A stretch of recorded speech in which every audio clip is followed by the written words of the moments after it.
Welcome friends, Mpsc education या YouTube चॅनलवर तुमचं सर्वांचं स्वागत आहे. मित्रांनो, आजच्या व्हिडिओ टॉपिकमध्ये आपण अमीर खुसरोबद्दल माहिती पाहणार आहोत. त्याची पूर्ण बायोग्राफीवर हा व्हिडिओ असणार आहे बघा मित्रांनो, आणि हा पूर्णपणे मराठीत असणार आहे बघा. अमीर खसरो किंवा अमीर खुसरो हा बघा 13व्या व 14व्या शतकातील महत्त्वाचा गायक, कव्वालीकार, संगीतकार, गीतकार म्हणता येईल असं व्यक्तिमत्व असणारी व्यक्ती होती बघा. तर बघा, तर त्याच्याबद्दल माहिती सुरू करण्यापूर्वी मित्रांनो, तुम्हाला सर्वांना एक विनंती की आपल्या चॅनलला म्हणजे Mpsc एज्युकेशनला नक्कीच सबस्क्राईब करा. शेजारी असणाऱ्या बेल आयकॉनला सुद्धा प्रेस करा, जेणेकरून आपली व्हिडिओची नोटिफिकेशन तुम्हाला लगेचच मिळेल. तर पहा मित्रांनो, अमीर खुसरोला भारताचा तोता किंवा भारत का तोता किंवा भारताचा पोपट अशी म्हणून ओळख आहे बरं का. तर त्याचा जो जन्म झाला तो झाला 1253 आणि मृत्यू झाला 1325ला. याने 13व्या व 14व्या शतकामध्ये महत्त्वपूर्ण किंवा त्याची जी ओळख आहे 13व्या व 14व्या शतकातली, ते त्या काळातील म्हणजे त्याला सुवर्ण काळ म्हणा संगीतातला, आणि त्याच्यातला महत्त्वाचा व्यक्ती म्हणजे अमीर खुसरो एकमेव. तर गायक होता, कवी होता, शायर होता, संगीतकार होता, कव्वालीकार होता. त्याने जो अमीर खुसरो आहे बघा, याने जवळजवळ 7 सुलतानांना गादीवर बसताना पाहिलं होतं बघा. म्हणजे क्वेश्चन बनवू शकतो खालीपैकी कोणी 7 सुलतानांना गादीवर बसताना पाहिलं, तर कोणी पाहिलं होतं? तर हे अमीर खुसरोने पाहिलं होतं. तो प्रथम, चौथा पॉईंट, तो प्रथम मुस्लिम कवी ज्याने हिंदीचा वापर मोठ्या प्रमाणावर केला बघा. त्या काळामध्ये त्यांनी काय केलं होतं, हिंदीचा वापर मोठ्या प्रमाणावर आपल्या कवितांमध्ये सुद्धा केला होता.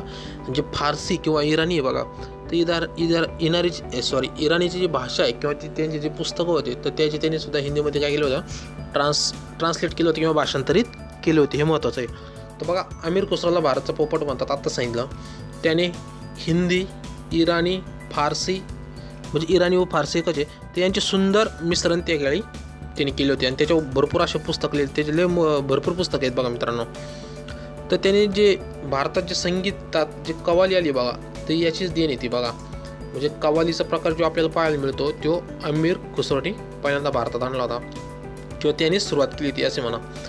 त्यानंतर बलबनपासून अल्लाउद्दीन खिल्जीपर्यंत बघा, जो चित्तोडवर आक्रमण पद्मावत पिक्चर व्हायला असेल, तर त्यामध्ये जो अल्लाउद्दीन खिल्जीचा दाखवत आहे, त्या काळापर्यंत तो सर्वांसोबत होता. त्या इतिहासामध्ये बरेच चर्चा होती की अमीर खुसरो हा त्याच्याबरोबर आला होता, जे अल्लाउद्दीन खिल्जी त्याच्याबरोबर आला होता. पण अल्लाउद्दीन खिल्जीला त्यांनी सांगितलं होतं की तू इथं काय आक्रमण करू नको, पण अल्लाउद्दीन खिल्जी काय त्यावेळी काय ऐकलं नव्हतं, त्यांनी चित्तोडवर आक्रमण केलं होतं.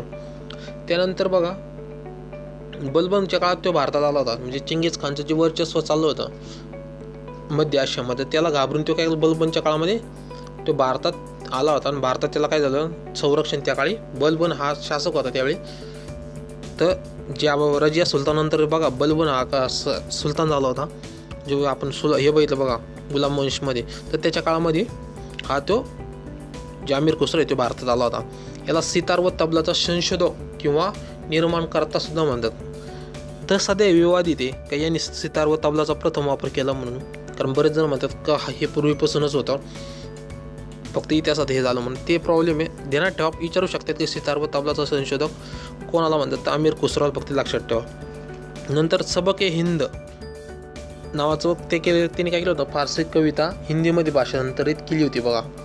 कोणती? सबक हिंद म्हणतात त्यांनी. महत्त्वाचं म्हणजे सबक हिंद त्याला म्हणतात का म्हणतात, तर त्याचं कारण असं की त्यांनी काय केलं होतं, फारसी किंवा इराणी जी लँग्वेज पुस्तकं होते ते हिंदीमध्ये ट्रान्सलेट केले होते म्हणून बघा.